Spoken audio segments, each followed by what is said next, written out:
Sometimes when you're in a dark place, you think you've been buried, but actually,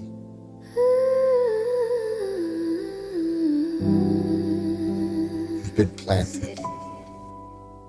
Nagsimula ang buhay sa mundo ng paangasan. Hinanap ang sarili, tinanong ko siya kung nasan. Akala ko ang buhay ko'y wala nang ang daanan, kasi tingin ng tao sa akin puro kasalanan. Puro daw kabubuhan, puro daw katangahan. Inisip ko na din kung ang sagot ba'y kamatayan. Walang kinabukasan, sira ang kapalaran. Hindi na din alam kung meron pang pinaglalaban, pero dito nagpatinang at aking nasilayan.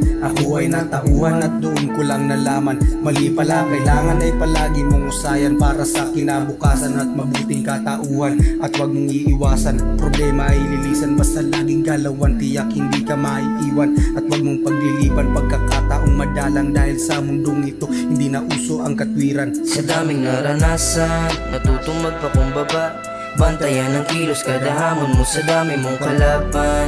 Huwag kang magpapadala, natural lang na may humihila pababa, kaya lawakan mo ang isipan. Pagkat diyan ka masusubok, magtuturo ng kamalayam. Di masukat, di madadaya, maging malaya, maging malaya. Malamig na gabi, naghahanap ng yakap sa labi dumampi. Basong may laman na alak, yosi na merong sindi. Dinadama ang kada amat sa magulo na isip ay gusto ko nang tumakas.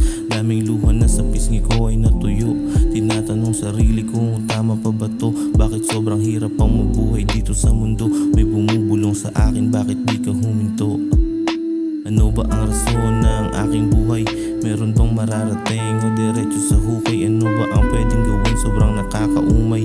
Daming nagawang mali, gusto ng humandusay. Mabigat pinapasin, gusto ko nang bitawan. Kailangan na baguhin na buong larawan. Ngunit paano gagawin kung hindi matahimik? Pag malalim ang gabi, madaming iniisip. Sa daming naranasan, natutong magpakumbaba, bantayan ang kilos kada hamon mo sa dami mong kalaban. Huwag kang magpapadala, natural lang na may humihila pababa, kaya lawakan mo ang isipan.